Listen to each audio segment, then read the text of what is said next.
All right. Welcome to Halitics. I'm Hal Ginsberg. Yeah, third time a charm, I hope. I think we were actually fine the last time I went live as well, but hopefully this is going to work out. We do have a free-for-all. This always, if I don't set that restream correctly the first time, that does cause issues, and that's why I'm struggling a little bit this, well, it's not even morning anymore, this afternoon a little bit, but I think we're good.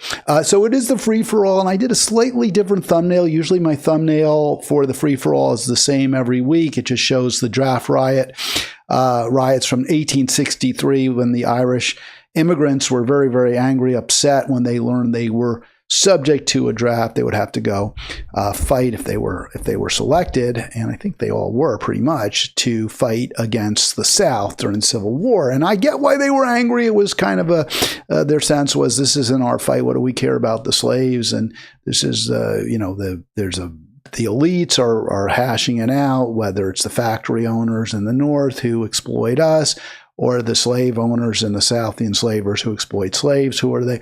We're not part of that. And I get their resentment, I do, but on the other hand, this was a righteous war in the end. It was correct to fight against slavery. It was a horrible evil. It was an atrocity. It was a crime against humanity. So, yeah, they should have, I guess it's easy for me to say that a poor factory worker should have been willing to go fight the rich, what they perceived as a rich person's war. But in retrospect, obviously, the moral imperative was to end the enslavement of millions and millions of people in this country. That was absolutely essential, and it was done. So at least that was one good thing that was accomplished, although the cost was tremendous.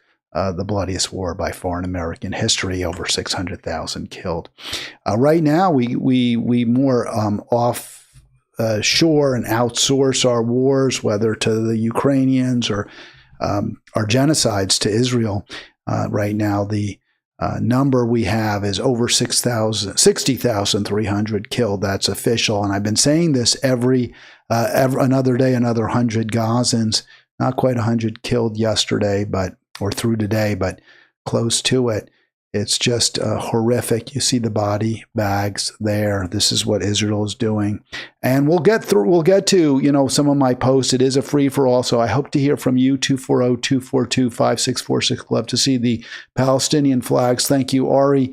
And sorry to keep you on your toes here to get ready for the program when I finally got to go live. But here we are. So yes, over 60,300, and it's a free-for-all. So kind of some of the topics will be a little bit different than I usually focus on, a little more kind of the social, culture, the cultural issues that we're facing, as opposed to more politically motivated, but they're a political focus. But they're all so closely related. I have some clips, more clips to share.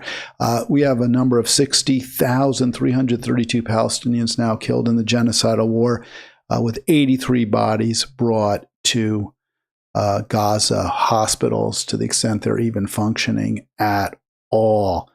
And we do have our thumbnail here with the chart, and I just mentioned the over 60,300. That's a bare minimum.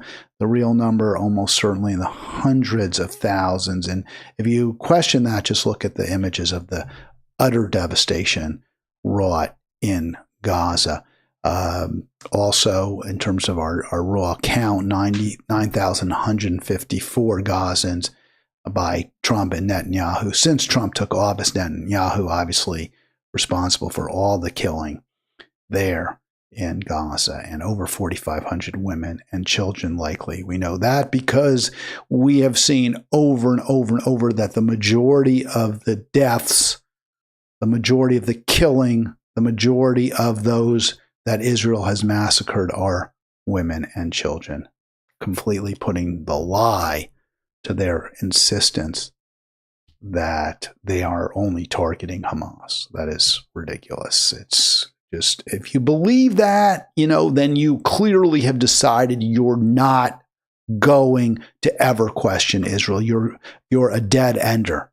Your view is Israel can do no wrong, or I will never admit, even perhaps to myself, that Israel is at this point is a Nazi state. And I understand it's painful for many to admit that. I don't, I understand it. I know it. But, it's not that hard, right? I mean, it is what it is. It's, people say, oh, well, we can't be destroying our planet with ecocide and global burning. Well, I don't understand that attitude. Why can't we? When have humans ever shown ourselves to be not capable or incapable of extraordinary evil? I mentioned the Civil War, the war to end slavery. And this was a horrific, and some would say, well, that wasn't the purpose of the war. That wasn't why it was fought. Well, General Grant says, yeah, that was the reason in the end. It was to preserve the Union originally. That was how Lincoln sold it. But ultimately, Grant made the point this war was all about slavery. That's why it was fought by the North. That's why it was fought by the South, whether there would be enslavement or not in the United States, whether there would be enslaved people or not. So obviously our history demonstrates the remarkable evil that humans are capable of, even as recently as like less than 200 years ago. And then, of course, this genocide is as evil as anything we've seen. And even in Israel now, and I get it, how hard it is for Israelis, right? You don't want to believe your country is committing atrocities. But this, and I posted this because I thought, well, maybe it's not to convince me, it's not to convince you. There are people who are still in denial, right? Who still, against all evidence, refuse to say, yes, Israel is committing the ultimate crime. The Israeli military is the SS, right? This is the Gestapo. This is what we have become. We have become what we said we hated. We have become them. We have become our murderers. So even this famous author, I've never heard of him, David Grossman, but he must be very highly reputed. And the fact that I haven't heard of him means nothing, because I'm not certainly not focused on or really invested in world literature these days. I should be. I'm not saying that it's not. I don't say that. I don't boast of that fact. It's just the way it is. He has said, yes, it's genocide, and I refuse to use that term like so many others. A lot of people, when I've done this program, well, you turn people off when you say that. They hear that, they shut their ears. I just call it what I see it. I call balls and strikes. I'm sorry if people don't want to hear the message. And if you don't agree with my message, then argue, call. That's one of the things I find so frustrating. Oh my gosh. Thank you, by the way, Ari, for the support. Love the fact that you're totally willing to wait for me. I appreciate that very, very much. It's extremely flattering. Thank you. Yeah, people say, well, you turn people off if you use the term genocide, and you got to be more careful. I know people, again, I just call balls and strikes, but if you don't like what I'm saying, if it frustrates you, what I provide, and I don't think anyone else does, is this, and I see, Ari, you just tried to call back. I don't know why. I guess it was a little low. I got you though, buddy. If you call right now, I did hear it ring, so I will get you on if you call right back.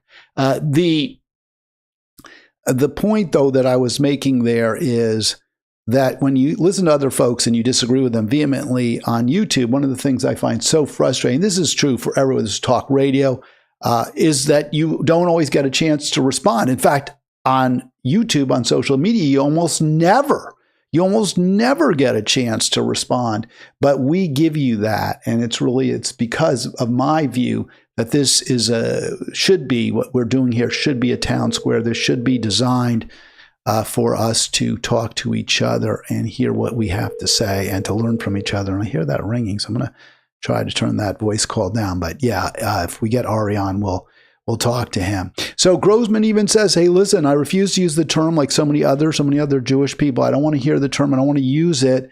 But based on the images I've seen and after talking to people who were there, I can't help using it. I mean, this is the way it is. It's just not arguable. I couldn't get Ari. We'll see if we can get him back. I just really want to make this a forum. And that's why I was pushing to get him back on. Don't forget, do click subscribe now if you get a chance. We'd love to hear you. We love to see you, and the subscription numbers going up. We love to hear you, love to see you through the subscription. Also on Facebook, we have the Halitics on Facebook, and again, that's growing too. Lovely to see that place to share your thoughts with writing, with memes, and the like. Join Halitics on Facebook. I won't spend a lot of time pushing you to do this, but it is really important, right? It is what we're trying to do here, is build something, build a community. And I just don't think they're out there. You know, the institutions that we have are all, I mean, they are to a,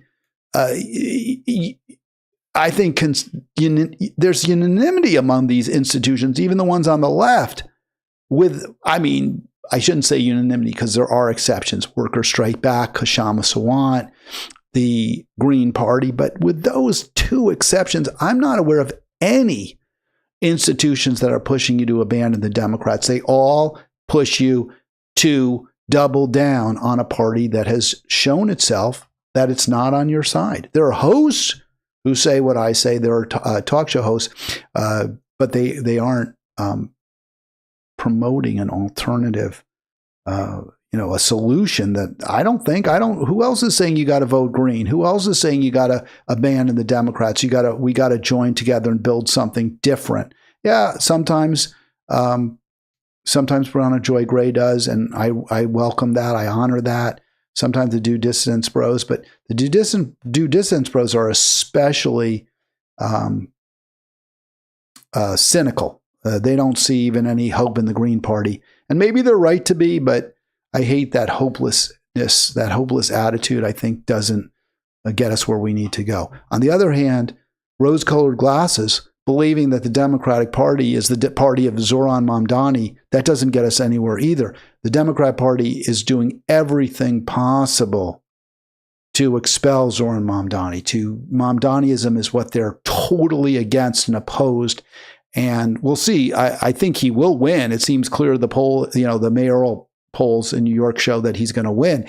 But will he stay a populist progressive? And if he does, how will the Democratic Party coalesce against him? Because that's what we're going to see.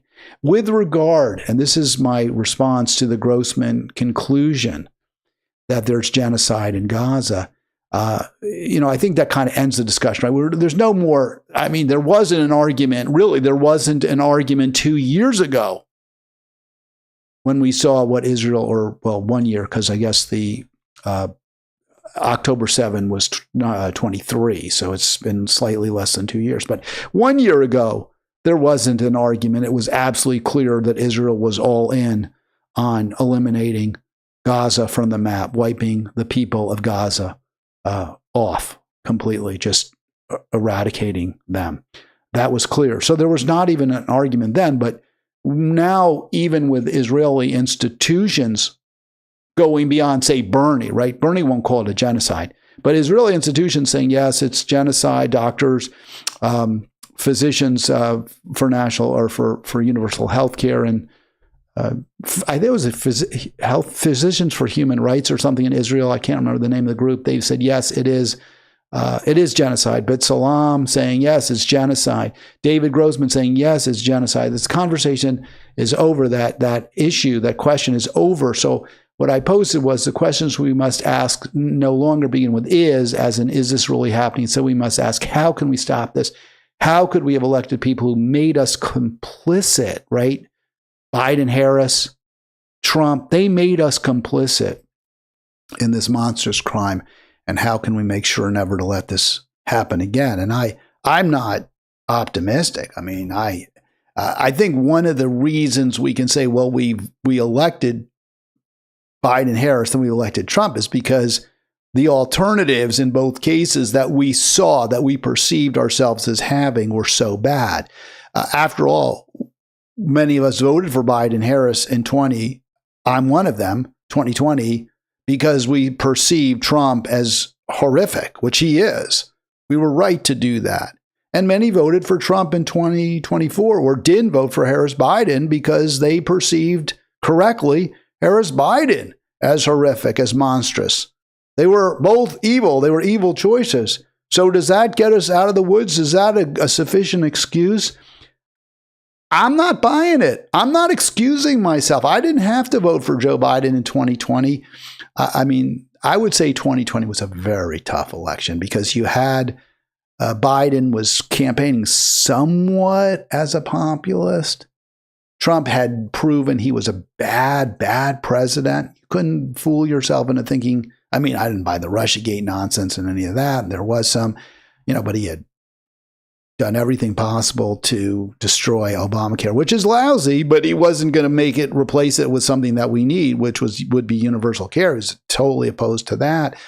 Trump was a bad president. Trump was dishonest. Trump was corrupt. There were many violations, for example, of the, where he was self-dealing. I forget what they call that.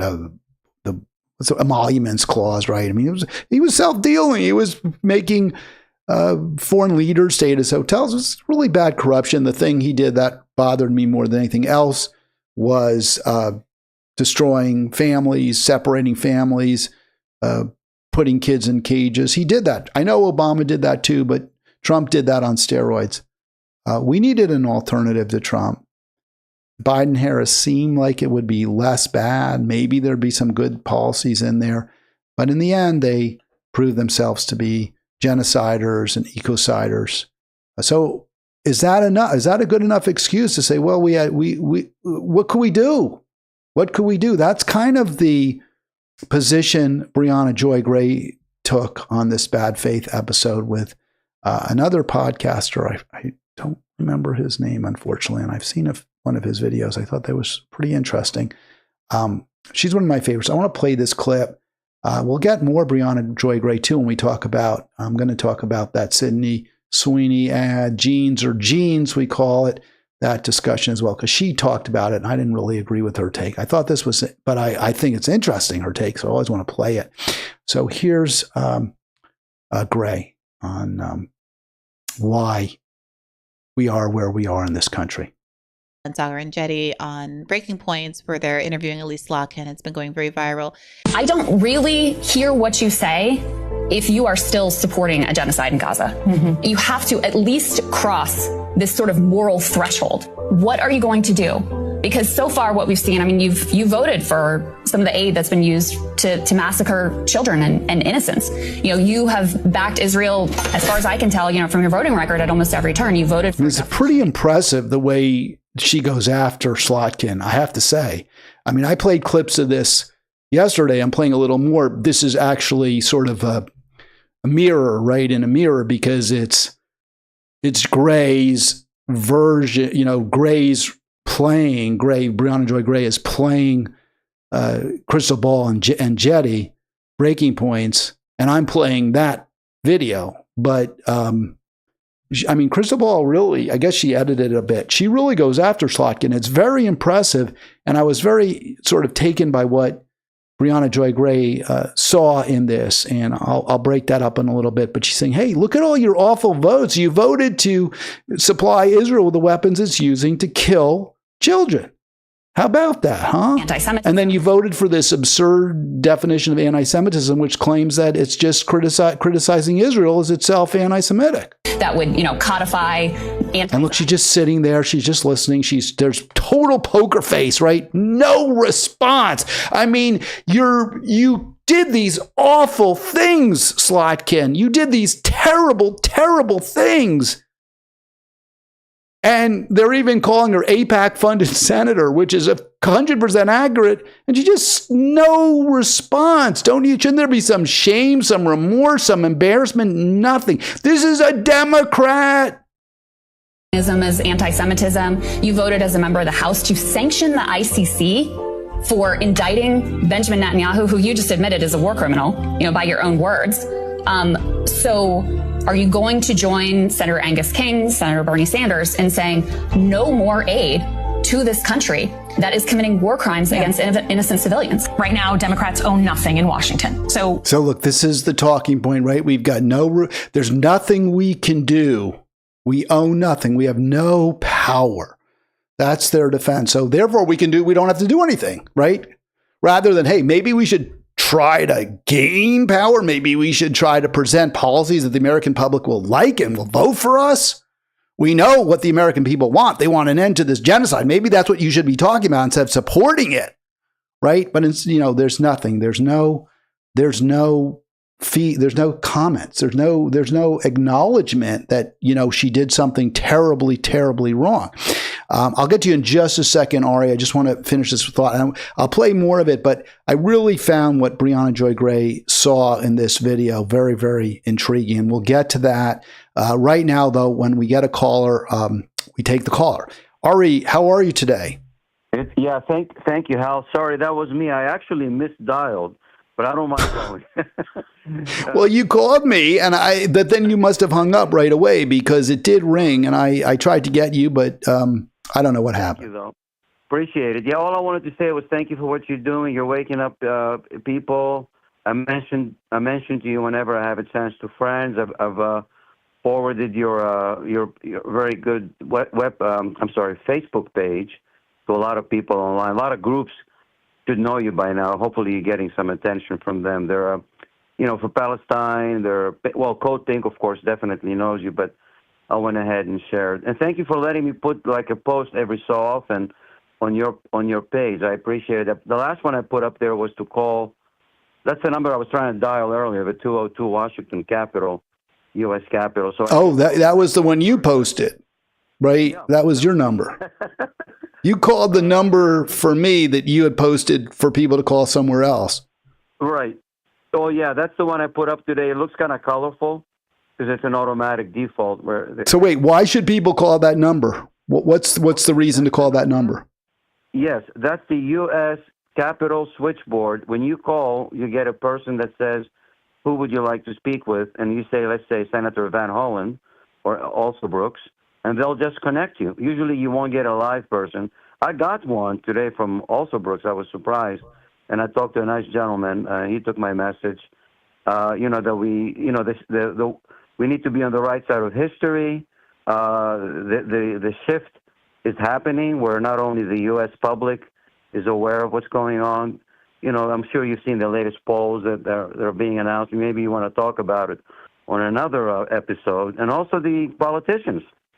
Wait, which poll are you talking about? The ones in New York or somewhere else? I'm talking about, I think I saw one where they're polling Americans across the board. What do they think? Like there's a lot of less favoritism towards Israel. I think that might have been the question. How do you feel about only 8% of Democrats now say they support, Democratic voters say they support Israel. Right. So the shift is happening. Would you agree? Not enough, of course. Yeah. Well, the problem isn't the voters, I don't believe, Ari. I think it's the politicians because they're so corrupt. Yeah, exactly. And it's corrupt to a point where they're, complicit in killing, in killing civilians and in genocide. It's so horrific. It's so horrific. I can't even, I don't know what to do about it. Honestly, I've just lost faith. Not that I ever had much. I mean, I think what makes this easier for me than for some people is I never had much faith in people, which is sort of sad, right? I mean, I think that's caused me problems in the past is my cynicism but I do think there are ways you can create an environment, a political environment where people are incentivized to do good things and will do good things. That's not where we are right now, tragically. Sure. And Hal, lastly, how do you feel about people calling the U.S. Capitol? I mean, does it do anything? Do you think does it have an effect? What you mean when they call or when we go to knock on senators' doors and Congress members' doors? I think this is the thing, my initial reaction would be it doesn't do any good. I think the problem is they're just, ultimately they respond to money. Ultimately, they respond to the donor class, the billionaire class. But my understanding, Ari, and I've talked to a lot of activists and people who have even been in Congress, and they say that the representatives really do want to know what the calls look like. So if they get lots and lots and lots of calls, on one side of an issue, then that can make them think anyway. So yes, I hope the calls make a difference. I certainly think there's a chance they make a difference. Yeah, thank you, Al. And I hope you don't mind me posting that on your Facebook page. I know sometimes I get a little obsessive with it. No, you do what I love it. I love any commentary. I appreciate you so much, Ari. You don't know how good I feel knowing you're supporting what we're doing here. Also, I want to give a quick shout out to Nermeen. I believe Nermeen is in Palestine, is in Gaza. I could be wrong about that, but she has a nice comment, which I really appreciate, thanking me as well for what I'm doing here. So Nermeen, thank you so much as well for the kind words. Amazing. Thank you, Hal. And you have all right, awesome man. Weekend. Ari, have a great weekend. Ari, I will not be on, just so you remember. I'll be off next week, but I'll be back Monday, a week from this Monday.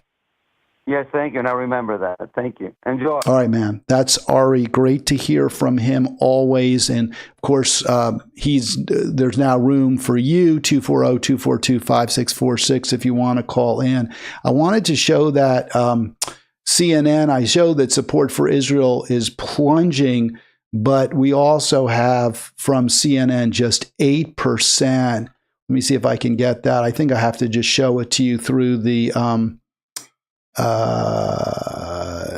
through the thumbnail there. But I just want to put that on real quick. This is from my Google search. Because people are wondering, I've said this a number of times. I don't subscribe to CNN. I guess I'd have to log in or something. I don't think they require you to subscribe, but this is the number I've bandied about. And if people are wondering where it came from, it does come indeed from CNN, where only 8% of Democrats now, they say that they support. I mean, I'm not even a Democrat anymore, but just 8%. You can see it, 8%. This is Dateline yesterday. So very, very, very recent, obviously, polling. 8%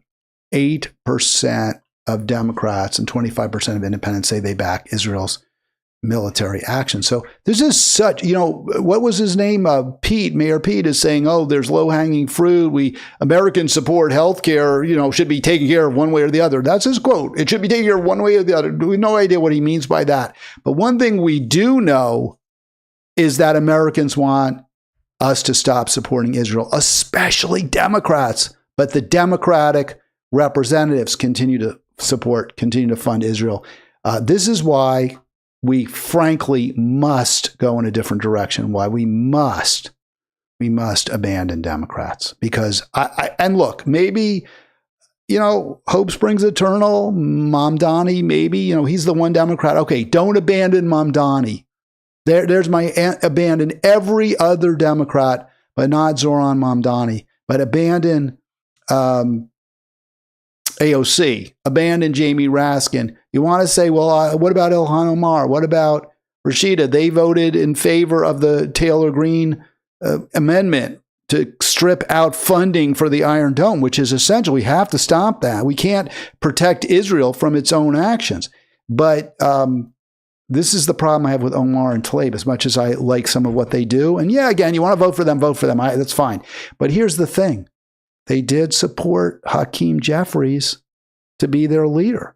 So, I mean, how far can you, how much cover can you give people who support Hakeem Jeffries? It's pretty hard to do, right? I mean, Hakeem Jeffries absolutely refuses to, for example, endorse Soron. All right, let's finish off with Crystal Ball. I think this was so interesting. This is what she's saying along with Sagar, although he's not speaking. By the way, there was a comment. I want to thank Pittsburgh Dude 87. That's Jared Ball. Yes, Jared Ball is who is the guest with Crystal Ball. And I'm going to play more of Crystal Ball and Jared. Is it Jared Ball? Crystal Ball? Brianna Joy Gray, Jared Ball. I don't think there's any relationship between Jared Ball and Crystal Ball, but who knows? Here's Crystal Ball more talking to and really dressing down Alyssa Slotkin. That is committing war crimes against innocent civilians. Right now, Democrats own nothing in Washington. So don't play powerless with me. You're a United States senator. Look, she's just really going after her. All right, let's hear what Brianna Joy. It was really good. Here's Brianna Joy Gray. And let me just say something about I probably shouldn't say this again a lot of time, but I think, and there's going to be a reason I'm telling you this, and I'm saying this, it's not like trying to be creepy. I think objectively that Brianna Joy Gray is a beautiful woman. I think she is one of the most attractive people there is. I mean, flawless skin. This is not, you think I'm being creepy or gross, fine, go ahead. But to me, she is a very, very physically appealing, attractive woman in excellent condition, shape, right? The skin, very healthy. We'll get into that more. I'm just billboarding that. That is relevant to when we talk about the Sydney Sweeney ad for American Eagle jeans. That is getting a lot of attention. But here's more with Crystal Ball. Sorry, not with Crystal Ball, with Brianna Joy Gray. Sitting Congress member sort of being challenged with real questions from someone who is not, more worried about getting another invite, to getting another guest back on the show than they are like really pressing them on the inconsistency of their voting record and their values. And I thought about this a lot on Rising when we did many such interviews, right?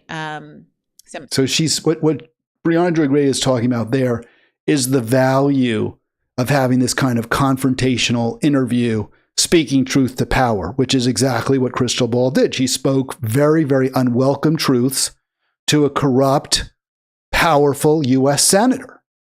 And Brianna Joy Gray is saying there's certainly something that is, feels good about hearing that. You sort of get a certain schadenfreude to know that this bad person, meaning Slotkin, is, being made a little bit uncomfortable. So you feel sort of good about that. Maybe you're glad to see that. And then she's going to say, and there could even be real value that comes from it. Show same format. And sometimes I would get to feel like, or even after going on Piers Morgan a bunch of times, like I get to feel like, yes, there's something deeply cathartic about seeing someone with their feet held to the table. And there is the potential to create sort of a consequences for a politician in the voter booth by getting a really bad clip out of them, right? It does potentially have some real world value in terms of getting them out of their seat potentially. But realistically, as you just mentioned, there are a whole host of issues where public opinion is overwhelmingly against what politicians do and say. And there aren't electoral consequences. And it's not because they don't do occasionally embarrassing interviews where they can't answer why they don't support Medicare for all. It's because we live in a political system where you're never given the choice to vote for anybody who does support Medicare for all. And the Democratic Party is very good at making sure you never have that choice. And when the Green Party runs, they ran ads against Jill Stein and Butch Ware for the first time. They have infiltrated the Green Party, which, Butch and Ajamu Baraka and, Jill Stein, they'll all tell you about how much COINTELPRO is going on currently to make sure a third party never emerges. They spend millions of dollars denying them ballot access and just hanging them up in court, even though they know they're ultimately going to lose the case on the merit because they have millions of dollars to spend and the Green Party doesn't. Right. So I'll stop there because I think the point is very, very clear what Brianna Joy Gray is saying. She's saying, hey, it's good to have these interviews maybe. And even when you go after someone like a Slotkin, someone who's a warmonger, who's a Israel defender, who's a pro-genocide Democrat, there's real value. You feel good. You feel cathartic. You at least get your point made. And who knows, maybe they'll say something that really embarrasses them and it'll go viral and they'll look really bad. And they could even, lose support. So those are all kind of the pluses she's saying. But she says, hey, in the end, and this is how I feel, by the way, in the end, it doesn't do any, it almost does no good, right? It's almost never that even when you really, really are able to get somebody, get them for their bad actions. Like we've gotten AOC on occasion. Progressives have gotten AOC, pointed out her inconsistencies, her dishonesty. It doesn't matter. It doesn't change anything. They still keep getting reelected. People don't change who they're going to vote for, no matter how badly we expose the corruption in the Democratic Party electeds. It doesn't matter. And I think that's sort of her point. And then she goes on to say, when you even have a choice like a Green Party candidate like a Jill Stein or a Butch Ware, and I think what Brianna Joy Gray would say, I'm going to say, I think she would say this, who's clearly the best choice. There's no question that the only reasonable choice in November 2024, the only defensible vote for president in 2024 was Jill Stein and Butch Ware. And I think that is what she would say. She would say, look at these, people like Alyssa Slotkin, who repeatedly voted, for example, to fund Israel's genocide. And if you say, well, but Slotkin wasn't the Democrat, it was Harris.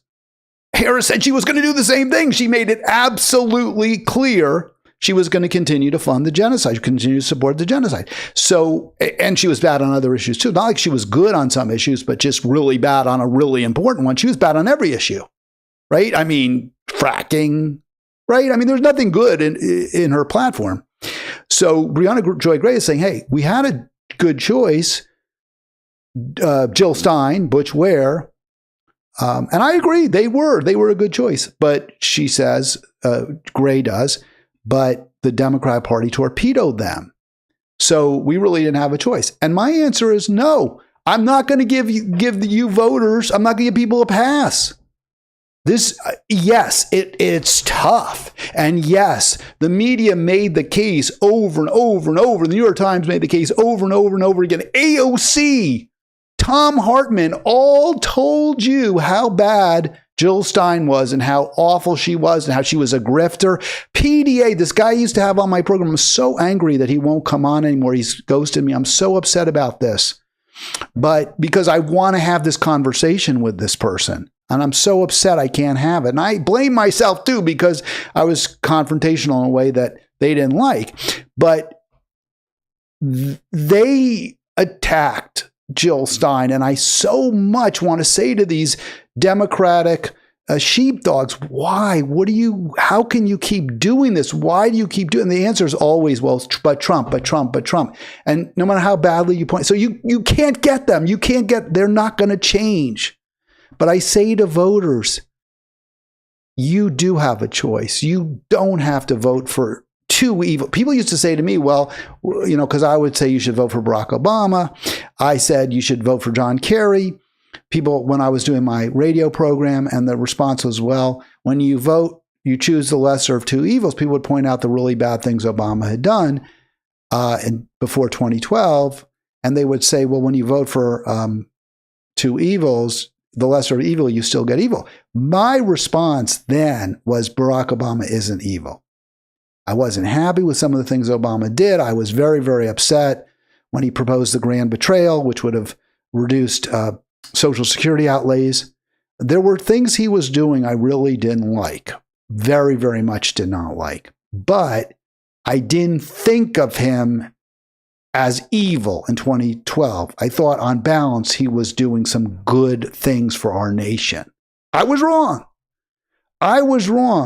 But I didn't counsel you to vote for the lesser of evils. I thought he was not evil. I thought on balance, he was good. But when you have two candidates, as we've had in the past 3 election cycles, where both are bad, both are going to do bad. I didn't think Biden would be evil. I was wrong. I thought he would be on balance better than bad, but I was wrong.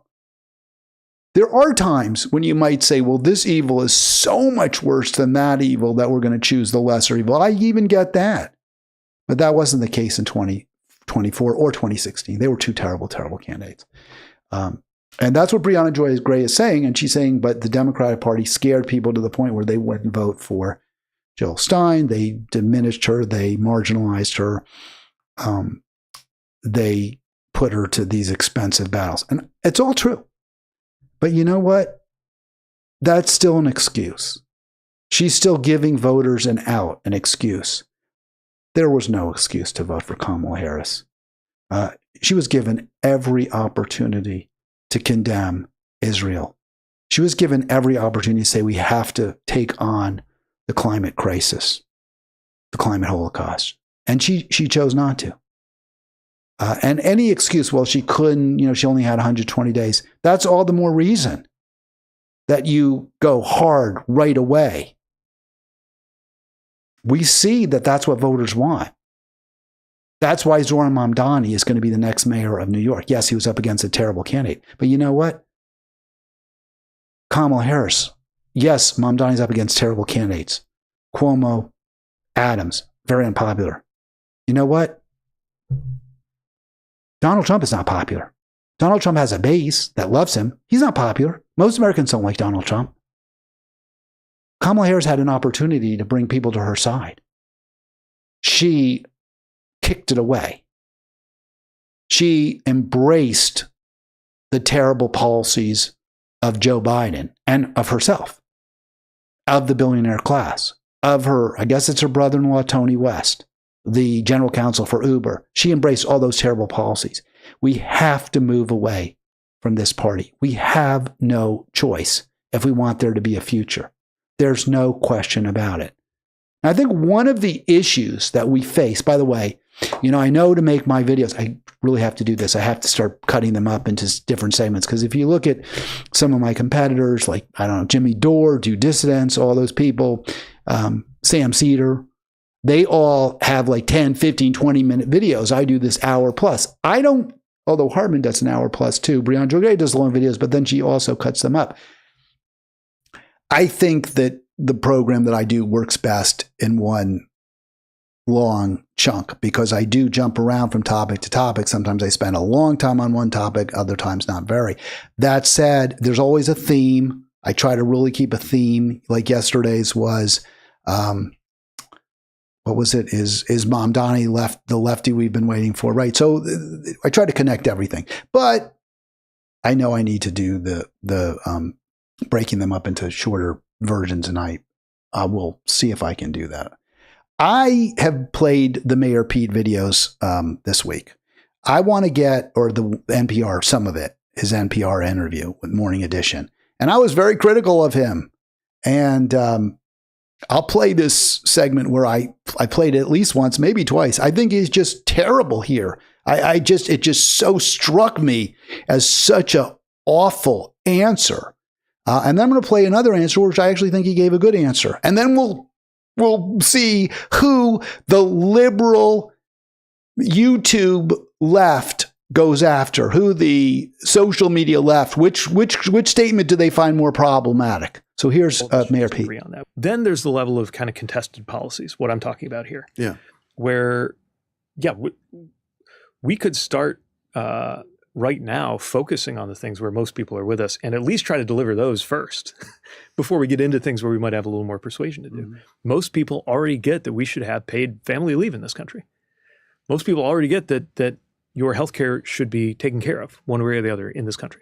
All right, I'm going to stop it because that is such a horrible, it's an awful statement. Most people get that your healthcare should be taken care of one way or the other. What way? It's meaningless. It's gobbledygook. That's not like a rally for a policy that's very popular. You know what's a very popular policy? Medicare for all. That's what most Democrats want. That's what most Americans support.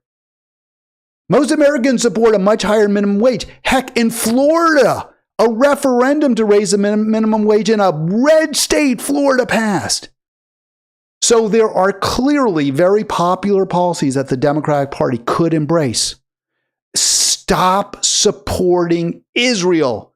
This is what the great majority of Democrats and most Americans want. Those are policies that we could all get behind and would make Democrats more popular. But he doesn't mention those. They don't come up because, why? Because the billionaires that back him, the McKinsey bros that he, worked with, I guess, after he got out of Harvard, no, we profit from for-profit healthcare. Death panels make us rich. The war on the Gazan people, the genocide is making us rich. We profit We get greater profits from exploiting workers and paying them $7 an hour rather than 15. So, of course, Pete isn't going to champion popular policies that make life better for the American people because he is getting funded by the very people who hate those policies. This is what's wrong with the Democrat Party. It's a terrible, terrible thing that he said. It's totally wrong-headed. It's totally misguided. Here's something else he said. Let's see if you think that this is equally bad. Let's hear this. This is a totally different social justice woke issue. Here we go. Sorry about that, folks. Platform. Rahm Emanuel, former White House chief of staff and holder of other significant positions as a Democrat, gave an interview to Megyn Kelly just the other day, and she asked a series of questions about trans people. He ended up contradicting most Democratic Party orthodoxy about trans. So Rahm Emanuel is one of the worst people on the planet. Okay, he is a horrific, hideous person. You know, putting aside what a terrible chief of staff he was for Obama, as mayor in Chicago, I mean, he totally took the Democratic Party from a bad place and took it to a much worse place, which was basically as the chief of staff and as House Whip, and then as the chief of staff, all it was is fundraising. You got to raise money. You got to raise. How much money have you raised? That was the only concern Rahm Emanuel had when he was a House leader. And the reason is because, you know, he wanted to get as much money as possible for the campaigns. But the idea of doing good things for the American people was completely lost, because to raise money from rich donors, and we've already talked about this, you have to embrace policies that are bad for the American people, because there's a direct conflict between what the billionaire class profits from and what the American people benefit from. If you siphon money from poor, struggling, working people, you make billionaires richer. And then they take a little bit of the money that you've helped them siphon and they throw it back in your pocket. So Rahm Emanuel is one of the worst people on the planet. Rahm Emanuel covered up the murder by cop of a mentally disturbed man in Chicago. So Rahm Emanuel is one of the worst people in the world. He's asked about trans issues, and he says, yeah, the Democrat Party probably embraced some trans views that most Americans don't agree with. And you know what? He's right. He was right there. He got that one right. Let's hear some more from what Buttigieg has to say. By agreeing with the idea that a man cannot become a woman. So that was one. He says, yeah, a man can't become a woman is one. Now, I think that's true. How can you are what you are, right? I mean, we all know that. That's true. Now, what trans advocates say, and I don't think they even say a man can become a woman. What they would say is your gender doesn't match your sex, right? You might be physiologically female, but you feel like a boy. You feel like a man when you are an adult. But they wouldn't say you can become what you're not. I don't think trans activists would even say that. I don't know. I'm not speaking to them, but I think they would say, well, you can transition from one gender. You can change your appearance. You can change the way you dress. But in the end, you are what you are. I think they would say that. I might be wrong. If you want to argue with me, go ahead, 240-242-5646. But I don't feel like that statement by Emanuel is so provocative. But apparently people didn't like it. I don't know. Hear more from the interview with, and it's specifically about Buttigieg, what he says that really riled people, not so much Emanuel. I think most people hate Emanuel. So they just one more thing. If you're a trans activist who doesn't want to hear the basic biological facts, if you don't want to hear that, just one more reason for you to hate Emanuel. Asked a series of questions about trans people. He ended up contradicting most Democratic Party orthodoxy about trans people, ended up by agreeing with the idea that a man cannot become a woman, and then said he was going to head for the witness protection program because he was aware that some Democrats would be unhappy. What's your approach to that, and how would you try to appeal to people who disagree with you about it? All right, I was a little bit of a long intro, but I thought it was important to hear the whole question. And that as rotten an egg as Rahm Emanuel is, in this particular case, what he said really wasn't particularly, in my view, provocative. And then Buttigieg is asked about that. So here's what he says. And, alert, apparently there should be some sort of a, what do they call it? Like in college, when you read a provocative text, maybe there's like a sexual assault scene or something, you have to, a trigger warning, right? This could trigger some people. Apparently, it certainly did trigger people. Whether it should or not, I don't know. But here we go. Well, I think the approach starts with compassion. Compassion for. So is that he's saying the first thing he says is what when asked about the conflict between what some trans activists want and what the American public prefer, the first thing Mayor Pete says is, let's have some compassion. Now, how can anyone object to that? I honestly, it seems, I wouldn't even say that's like a platitude. Like when he said, well, let's start with the things we want. Like healthcare should be taken care of one way or the other. That's a platitude. Obviously, healthcare should be taken care of one way or the other. The question is how. But to say we should have compassion for trans people, well, that is not a platitude. Some people don't have compassion for trans people. Some people have disdain. They have anger. They deny their, people who say there's no such thing as being trans. Right? There are some people I think who I've heard, they say, no, you, and I understand the argument, you're not trans, which is basically what I said earlier. You are what you are. You're a male, you're a female. And that's the end of it. You can change the way you dress. You can cut things off and glue things on. But in the end, you are what you are, which I agree. But I also would say, well, there are trans people because there are people whose gender doesn't match, because I think we do feel like we're a certain sex, right? I mean, I think I feel like I'm a man. I think I've always felt like I was male, and and that's the way I think, and that's the way my body is. But I think there probably are people who have a XY chromosomes who feel like they're female or feel like they're girls. I get that. I do. I really do. So I'm not going to deny that's a real thing. But I agree with Pete. There's compassion. You should show concern, caring if people are struggling, if they're in pain, if they have emotional challenges because society sees them. Because this is what it is. Society sees you're a girl and you feel like, no, I'm a boy. Why do they think I'm a girl? Right? I get that. And Pete is saying, let's be compassionate. How is there anything in the least bit wrong with that answer? There isn't. Let's continue. Transgender people. Compassion for families, especially young people who are going through this, and also empathy for people who are not sure what all of this means for them, like wondering, wait a minute, I got a daughter in a sports league. Is she going to be competing with boys right now? Right. So again, how is there anything wrong with that answer? It's a really good one. As much as I can't stand Pete, he's nailing it. And to me, it's not that it's important. It's not genocide.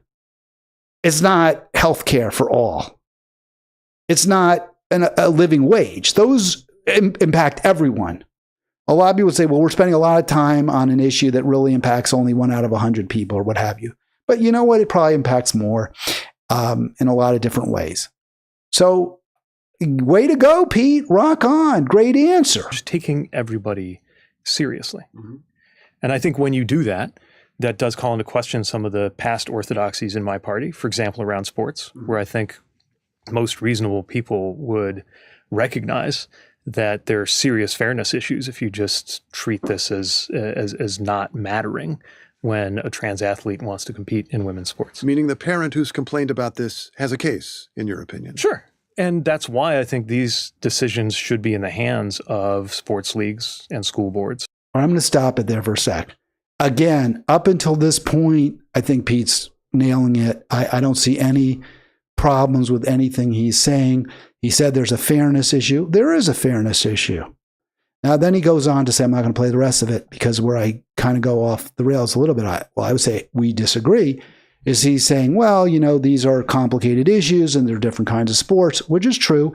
Some are more physical and, there's more likelihood of injury if you allow trans girls to compete against girls, trans women against women. It can be dangerous in some cases, maybe not in others. And that's all true, but he rejects the bright line test and says we should let experts decide. I don't agree with that. I think there should be a bright line test. I think there should be a separate space for girls and women to compete. That's just my view. That there should be a separate space that is just and probably starting in middle school, if not even earlier, where girls and women can compete against each other without having boys or men. That's my view. And it should be based on biological sex. There's no transitioning. It doesn't matter if you transition before puberty. No, we've seen that there are differences between the sexes, and that's the end of it. That's my view. Pete doesn't agree with that. Pete is a little more willing to be flexible about that and let XY people, males, born males, conceived male, compete against females in some cases. We disagree. But again, I think Pete showed concern. It was an intelligent, compassionate, empathic response. Completely different, distinguished from his ridiculous answer about how we should, grasp the low-hanging fruit where the American public are with us, like, well, healthcare, should be paid for one way or the other, rather than, hey, we need Medicare for all, rather than, hey, we have to stop funding genocide. Those would be where the American people would be with him.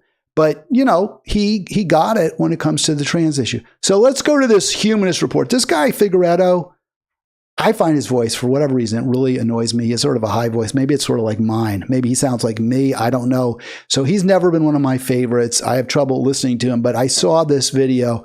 I saw the start of it, and it really frustrated me. So I want to play some of it for you here, and you'll see how, how what Buttigieg says triggers people, I think, in completely the wrong way. What the fuck? Go f*** yourself. It's not like the people who care about this were going to vote for his gay ass anyway. LGBTQ plus people on TikTok and elsewhere are sounding off after Pete Buttigieg, an openly gay man, mind you, became the latest Democratic Party politician to throw trans people under a bus. All right, let me stop it right there. So listen to his rhetoric. Buttigieg throws trans people under the bus. Did you hear? I didn't hear any throwing anybody under a bus. He said we have to have compassion for them, for trans people. He said, let's see both sides of an issue. How is that throwing anyone under a bus? It's ridiculous. This is so problematic. And let me tell you why. Because the real problem with Mayor Pete is he's a neo-lib. He's a warmonger. He supports the billionaire class in its endless wars against both, military and against the working class and poor. That's the problem. You single out an issue where the American public are with him. It's crazy. You need to be building support for a pro-worker, pro-peace, pro-environment candidate. Not bashing Pete because he's got the right idea on the trans issue, but Figueredo seems to think this is the most evil sin you could possibly commit. It's crazy. To advance his political career. Now, later on in this video, we're going to look at reactions to his pathetic new low, and we're also going to talk pathetic new low. Listen to what is the matter with him, and not just him, the people he puts on his videos. What is the matter with them? And strain within the Democratic Party that's starting to actually gain prominence. But first, I do want to discuss the despicable comments that he made. Despicable. The language is just, this is words you're using. New low, despicable. Are we talking about supporting genocide? Are we talking about supporting for-profit health care? Because I would say those are pretty despicable things to do. So when you watch these videos, listen to the host and think, does any of this make any sense to you? And also, is this helping us? Is this helping build support for a progressive movement? Because I say it makes you look like a complete jackass. It makes you look like someone who's utterly divorced from reality. You attack the Democrat when for once he's making sense. on NPR's Morning Edition, which went viral after the pro-queer news outlet Them shared the quote from his interview where he says trans athletes in women's sports raise serious fairness issues. All right, I'm going to stop it. Isn't that a truism? How does anyone even doubt that? And this is some horrible, evil comment by Buttigieg?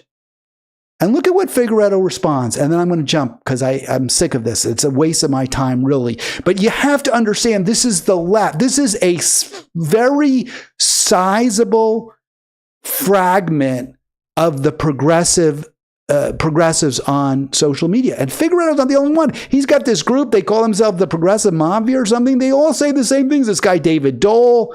I think Emma Vigeland. I don't think Sam Seder is quite as crazy as they are. But Emma Vigeland's right there with these kooks. Raise serious fairness issues. Now, after I saw that and condemned his remarks on... So he calls him a soulless piece of S. That's the word. That's the description. A soulless piece of S. Didn't Mayor Pete say we need compassion? I thought that's what he said. And you're calling him a soulless piece of S. Wow. I mean, if anyone should be canceled, it's Figueredo for that absolute trash. Now, I want to play one more little clip because there's an argument made that it's not unfair, right? He says, Buttigieg said that it raises fairness issues. And for saying that, Figueredo calls him a soulless piece of trash. But one of Figueredo's witnesses actually agrees with Buttigieg about the fairness issue. Has me so angry, I am literally shaking. Hate to break it to y'all, sports aren't fair, and they never have been. It's not fair that Michael Phelps has a freakish wingspan that makes him a better swimmer. It's not fair that Simone Biles is this big, and so she can flip more efficiently. And it's not... Right, so I'll stop it there. Of course, that's true. People have different levels of ability. But and by the way, what she said is absolutely confirming Buttigieg. She's saying, yeah, it is unfair. But so what? Who cares? There's lots of unfairness in the world. What's his name is really big and he's long, and Phelps and Biles is little. So they have these advantages. Those are unfair. It's true, but they're individual unfairnesses. They're advantages that they have because they're unique individuals. But the advantage that a Leah Thomas has when she's competing as a trans woman against college females is that's an advantage she has because she's in a different group, because she's not in the same group. She was conceived male. The others were conceived female. That's why she has that advantage. So your argument is completely misses the mark here. Yes, sports are always unfair, but we recognize that men and women are physiologically different. There's overlap, but there are differences. And that's why we have separate categories, separate sports categories for women and men. All right, let's get to Stephanie. Hey, Stephanie, you going to argue with me? I think this is an issue where we may not agree, but I'm not sure. Maybe we do agree. We don't agree for the most part, but I don't want to comment on this issue. I just want to say that Pete Buttigieg is a soulless ass. He is a soulless piece of ass. You're right. But he didn't show that, I don't think, in the clip I played. No, he I mean, I don't know. I didn't see the whole interview. I only saw the clip, and I did listen to Mike Figueredo and the Leftist Mafia this week discuss that. I have a very, very, very nuanced take on that I'm not going to get into. I'm very, on the one hand, on the other hand, on that issue. So I'm not going to get into that. I do think it's totally overblown as an issue because of the low number of people who are involved. But what I want to say is he's a soulless piece of ass because apparently in college he wrote some hagiographic profile of Bernie Sanders, and then during, I believe it was the 2020 campaign, went to Neera Tandon's Stop Bernie dinners and was a part of that whole Stop Bernie, mob BS. So that there's no there morally, ethically, there's no there. And I will never vote for Pete. I find him repulsive. because he is cardboard. He's just a careerist, basically. And you can smell that a mile away. And, I'm bi, so I'm in a queer community, and people tell me, oh, you should support him because he's queer. And I get really offended by that because, I'm not going to support somebody because they're gay. I don't understand that argument even. To me, I totally don't get that.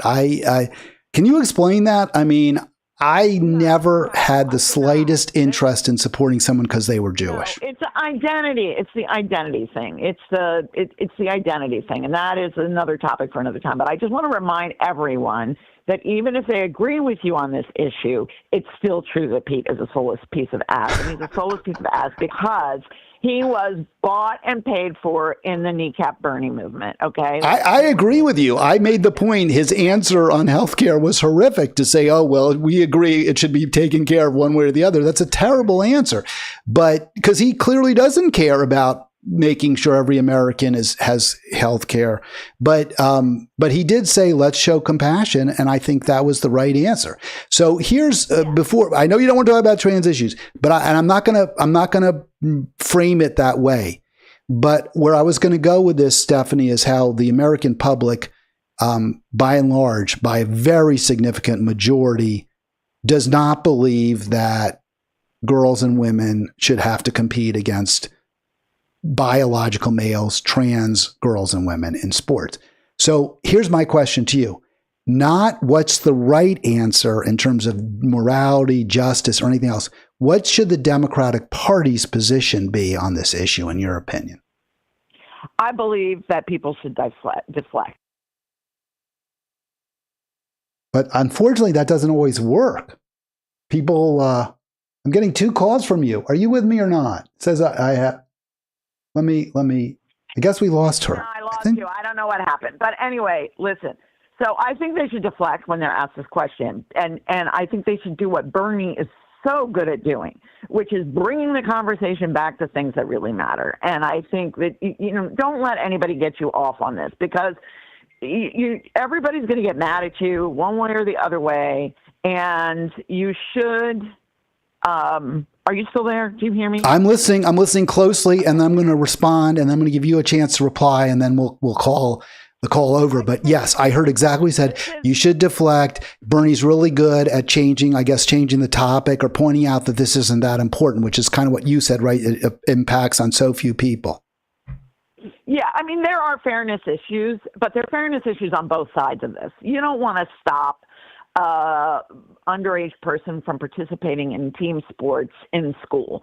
At the same time, when you get into the competitive arena, there may be some legitimate concerns, and I'm not quite sure what the best policy is on that. So I don't call myself an expert on this. I do agree generally with the argument that there are significant differences among people of the same born gender, biological chromosomal gender, right? Like there are significant same sex. Yeah, that were just huge differences. I remember in high school, like one of the girls was so notable in track because she was super short, and she had to take like 2 strides for every 1 stride of a normal height girl, and she still was amazing. But, there are real significant differences. So I think it's a non-issue. I think that it should be dealt with perhaps at the local and school level, with parent involvement. I think there are it's not just fairness issues to, quote unquote, women born women. There's fairness issues to the trans kids too. And the last thing you want to do is deprive a kid of the opportunity to participate in team sports because that's such a great, building thing. But I'm sorry because I have to digress and say again that Pete was a shitty transportation secretary. I've never seen more catastrophes under a transportation secretary. And he showed up and did the sort of like, for the camera stuff, but I didn't see him really do anything material to address the issues that undergirded all of those transportation catastrophes that happened under him. I'm done. All right. So I want to ask you make a final point and see if you have a response. I'm not going to argue with your view on trans participation in sports. What I'm going to say is I think the answer you gave is not a deflection. And I think that That should be the answer. If that's what you believe, I think a politician should really, really strive for honesty. And if their attitude is, well, this is a complicated issue. Now, I told you my view is I think it's a simple issue. I personally don't think it's complicated. But to the extent that the candidate believes that, it depends on the age, it depends on the sport, it depends on this and that, then say that. Then come clean. Then tell the people whose vote you're seeking exactly what you believe, even if it's not a real popular position. Because if you're honest and you're sincere, maybe people will say, "Well, I don't agree with them on that issue, but but at least they're telling me the truth, and I'll vote for them because I do agree with them on these other issues." Well, but Hal, and the reason that I said I feel that people should deflect is this is a boogeyman issue. This is something that's been trumped up, pun intended, by the right to, get everybody all frothing over something that is way blown out of proportion. Just like when they take the case of one immigrant who committed rape or something and they blow that way out of proportion, and all the, Trumpers are like frothing at the mouth about whatever that woman's name was. And, so I think this is, this is letting them control focus, and we need to stop letting them do that. And I think this is where it is good to take a look at how Bernie handles these things, because he does not fall for that stuff. He just does not. He has a great way of moving the topic back to where he thinks the important issues are for the people. And I'm not saying agree with him necessarily about everything, but I'm just saying take a master class from that, redirecting the conversation to where it needs to be. Thank you so much, Stephanie, for the call. I really appreciate it. Great back and forth from my perspective anyway. And I'll hopefully see you in a couple of weeks when I get back from my week off. Awesome. Have a great time off. All right. Thanks a lot, Stephanie. I want to just say I really am looking forward to it because it's tough to do these, man. I mean, I love doing it. This is what I want to do. I'm not whining. I'm not crying the blues. But when the news is what it is, especially the ongoing genocide, it is hard for me to report. And also, other really, really bad things too that are happening. It's very hard. By the way, from another notice, your video is very long. So that's what I've heard people say, right? You got to cut them down. It's too long. Well, I guess what I need to do is ultimately edit it. Maybe I'll do that. And I'm going to make it a little bit longer because I told you that I wanted to talk a little bit about that Sydney Sweeney ad, the jeans ad, which I couldn't believe this was getting all that attention. So you see her and she's very pretty and, whatever. And she's talking about her great genes. And a lot of people say, well, she's blonde. It's sort of like dirty. I don't know what color. I don't know if I'd quite say she's a blonde. She's light brown hair, I guess I would call it, and blue eyes. But, there's an Aryan look. I mean, she is a very attractive woman with light brown hair and blue eyes. And if you want to say that's kind of a Aryan or whatever look, I mean, I won't argue with you, but I didn't really see the eugenicist argument that somehow the best genes, this means you're white, European is the best. I thought the argument, as I heard it, as I watched that video, was yes, she's beautiful. She has good genes, great genes, and all, but doesn't mean only people who have her coloring have good genes. She does say blue. It's true. She has blue eyes. I mean, I don't know. I didn't read it the way other people did. I'm going to play a clip. But to me, this is an issue where I think we're making too much of it. I honestly do. And I show this video, but this meme here. As a kid, they made me say the words with liberty and justice for all. Now I'm woke and un-American because I want liberty and justice for all. And to me, that's not the definition of woke. See, and this is why maybe I got into a little bit with Peter B. Collins. I remember this was weeks ago when he was on. He got angry with me because I used woke in a somewhat critical way, describing someone as woke as though they're centering one identity group's concerns over others. That I have a problem with that. And Peter pushed back. But if woke meant, or if I understood woke to mean that you are fighting for liberty and justice for all, I would say, sure, I'm woke. That's what I want. I mean, what do I say over and over here? What do I want? Everyone has enough. No one has too much. Isn't that kind of what they're saying? Liberty and justice for all. Everyone has enough. No one has too much.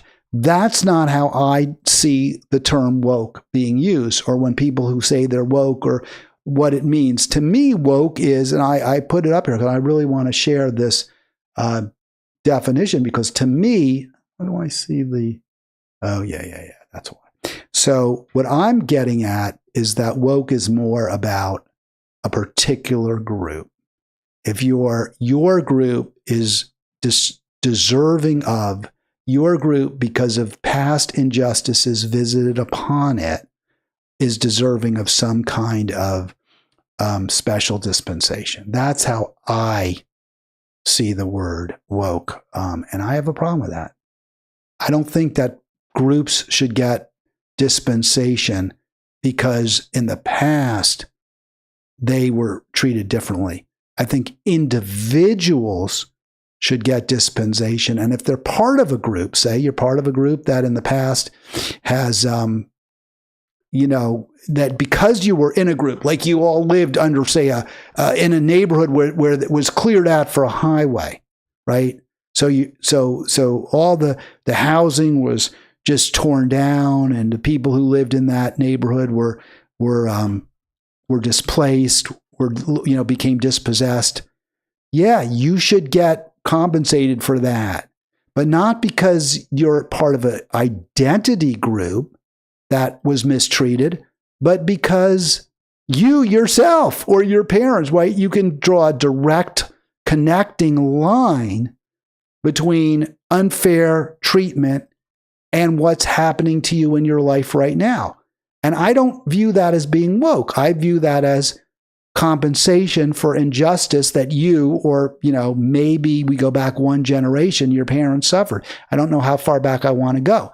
If it's that you're homeless, well, everyone who's homeless should have a home. The fact that you lived in an area, your family had a home, and that home was just, was torn up, was razed because Robert Moses wanted to build the Cross Bronx Expressway. Well, that's really important. And that, to me, tells us that we have to make sure everyone has enough and no one has too much, because our current conditions are always dependent on the past. But I don't know how far back we want to go and say, well, this happened to your great-grandparents, so therefore you get compensation for, I don't know. So to me, woke is not making sure everyone has enough, everyone gets fair treatment, everyone gets justice. It means that because you're a member of a specific group that in the past has been discriminated against, you're deserving of special dispensations now. I don't agree with that. That's not where I am. Now, have I said, I've said on the show that I support reparations. I would vote for reparations if it came up and I was in the Maryland legislature, because I think on balance, it's better than not. And I think that a lot of people who need help would get it.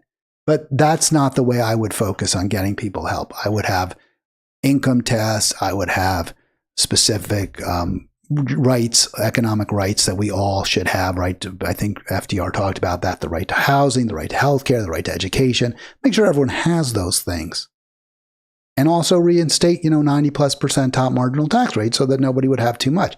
I think that's a better way to go, but there's so much economic inequality, so much injustice that I would do anything that I felt would address it. And I do think that, yes, what were we talking about? Yes, the reparations bills that are being considered, or the studies that are being considered, would address inequality and make our society a little less unequal, and would reduce poverty. So for those reasons, I would, support them. But that's not, in my view, the most efficient, the most efficacious, or frankly, the most politically savvy way to address the needs that so many tragically in our society have. So here's what woke. So I said, hey, woke to me is when it's a specific group that deserves to be treated differently. You're a member of a group, not you're a human being. So what this is from Merriam-Webster, aware of, see, it's 1A, it's the first definition, aware of and actively attentive to important societal facts and issues, especially issues of racial and social justice. So focusing on injustices and racism rather than on poverty and need, and also on undue extraordinary wealth. I think it's a better way to go is to focus on making sure everyone has enough and no one has too much. That would be the injustices I would challenge first. All right, 240-242-5646. And I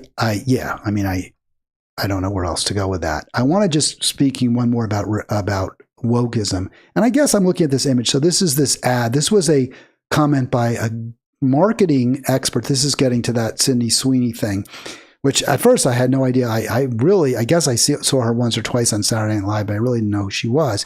But I guess she is blonde. I said, well, is she really blonde? But I guess she is. And sort of in the ad, I thought her hair was a little darker. But this guy, Gad Saad or something, put this up. And I wanted to respond to it because I think this goes to this whole argument about racism. So he says, the only reason that the woman on the left was chosen as American Eagle's endorser over the one on the right is due to the long history of white supremacy. I personally learned to prefer Sydney over Lizzo because I was taught that preference from racist media images. So I don't know. I don't believe that. I don't buy that. I mean, I think obviously we're all creatures of our culture. And yes, in America,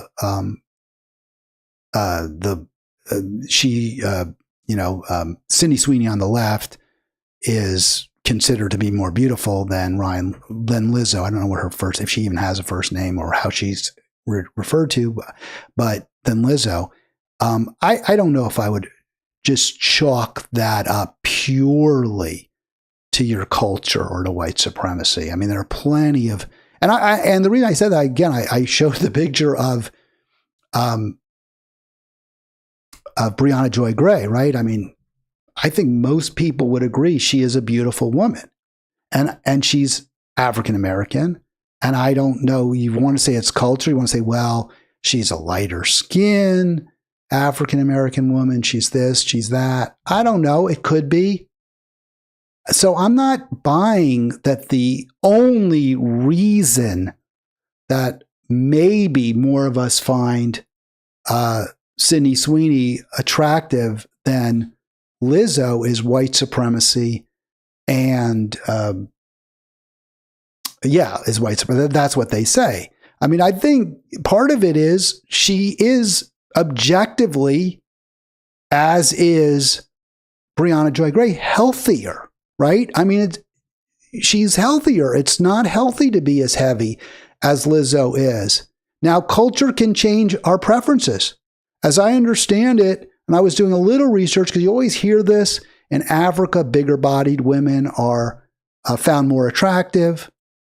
And apparently there are some African tribes and countries where, yes, heavier women are considered more beautiful and more attractive. And one reason, as I read, now I don't know, I'm just reading what I read, is that because these are poor countries, and if they're heavier, that means that they have more food and they're more affluent, right? Especially if they're very heavy, that means that their husbands are able to afford a lot of food for them, or their fathers, and that makes them more attractive, more appealing. But it takes a lot of culture to get you to get people to find a woman who's very heavy more attractive. And the reason I say that is because it's not healthy. It just isn't. In fact, the articles even said that preference in Africa for heavier women, maybe like Lizzo, maybe not that heavy, I don't know, but that preference is actually harmful in the society because there's a lot of obesity. And this is leading to premature deaths, to health conditions, to arthritis, all sorts of problems that happen when people are heavier. It's physically healthier to be slenderer. And obviously, Sydney Sweeney isn't too slender, but she's not, she's not overweight either. And the same for Brianna Joy Gray. So I'm not going to attribute whatever our preferences are for as Americans for Sweeney, the white woman in the picture, the white, and I'll just put what I wrote because I think this works pretty well. My answer, I put this up. I think there may be reasons apart from cultural pressures derived from tribalist impulses, right? I mean, I don't want to use the term racist because it's so pejorative, but tribalist, right? Because you're from a white tribe. You think the people in your tribe are going to be more attractive, but we always are tribalist. I think there are reasons apart from cultural pressures derived from tribalist impulses that cause many to find a young, buxom, healthy white woman more attractive than a young, overweight black woman. I think that's true. But regardless, the correct response to invidious preferences, that's, because in the end, they're both human beings. They both deserve to have love. They both deserve to be respected. They both deserve to be cared. The correct response is to say, hey, even if you're, considered in your culture to be beautiful, and so beautiful that you can make millions and people will shower you with millions of dollars to advertise their genes, or they'll, a billionaire will marry you. Fine. Okay, you get to live a little better because you're lucky. You won the genetic lottery because you're particularly attractive. But in the end, you shouldn't have that much more. A physically appealing, healthy person shouldn't get to live that much better than somebody who, for whatever reason, isn't as attractive. That shouldn't make the difference. You're a human being. You should have enough. And you shouldn't have too much, regardless. And so I think going into this whole thing, well, it's racist or it isn't racist or this or that. Can we just focus on what matters? Which is, in the end, that we all have enough. And I think this points it out more than anything else. Now, I think Lizzo is very affluent too, right? I mean, she's done really well. I don't know, is she a writer, singer? I don't know who she is. These are people, I don't know who they are. But whatever, it doesn't, in the end, these superficial qualities shouldn't determine your life outcome. Again, some people get a little more, some people get a little less, maybe, but we all have enough. And so this is what I say. This would mean, so I say, hey, it's not just about who's, society chooses to be more attractive, considers. Look, in the end, those we crown winners of the genetic lottery. And who would we all agree?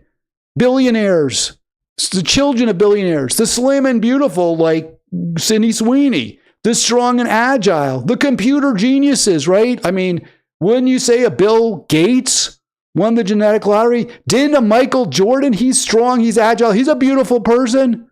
I mean, physically, he's beautiful. He's an incredibly handsome man. Well, now he's getting older and maybe he's gained a little weight, but when he was an athlete, he was on everywhere. Was that because of societal pressure? Was that white supremacy that made him the most desirable face on ads? I don't think so. I think it was, he's beautiful and he's a great athlete, and not in that order. Right? Same with Serena Williams. These are people who won the genetic lottery. They have great genes. I don't think anyone doubts that. Who would say they don't? The answer again is the slim, the beautiful, the strong, the agile. They shouldn't get to live. The computer geniuses, the Zuckerbergs, they shouldn't get to live that much better than the rest of us. And the quote losers in the lottery, right? You're people who are born to very poor families, clumsy, ugly, addicts. You would still have health care, a safe, secure home, a clean environment, culture, and the opportunity to find love. This all seems so obvious to me. I don't know why this is such a hard one. And I want to just play this clip because I really, I guess I would say she's my favorite, right? She's my favorite, YouTuber, podcaster, present company accepted, obviously. I just didn't agree with this. I mean, and again, and that's why I said earlier, I billboarded it or whatever, previewed that I don't know how you could look at Brianna Joy Gray and not say this is somebody who also has really good genes, right? I mean, obviously she does. So, and I don't think that's like me saying it. I think our culture would agree. So let me play this. I would ask anybody who says this ad is a nothing burger completely to imagine if this ad would ever take place with someone who was very beautiful, but who wasn't white. Like, can you imagine? So I would say I absolutely could. Now, I had this argument with my son. That's not a good picture of her with her head up like that. But like, can you imagine a world? But I had this argument with my son. He said, oh, it would only be a white actor or only a white model.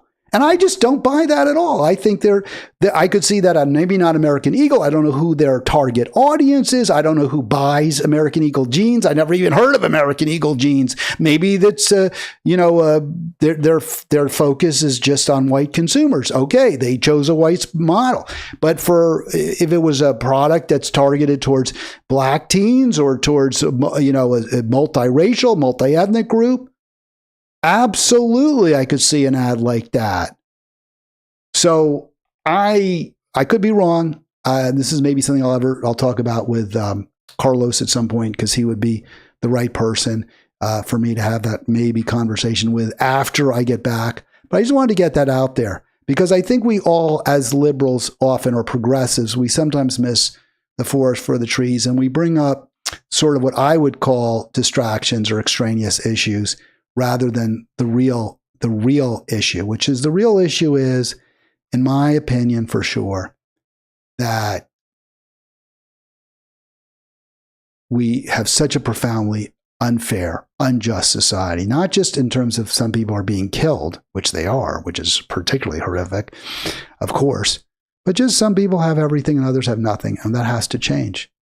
And when we get down and fight over issues like, well, this ad was Sydney Sweeney, is this a wink, wink, nod, nudge, nudge to white supremacists?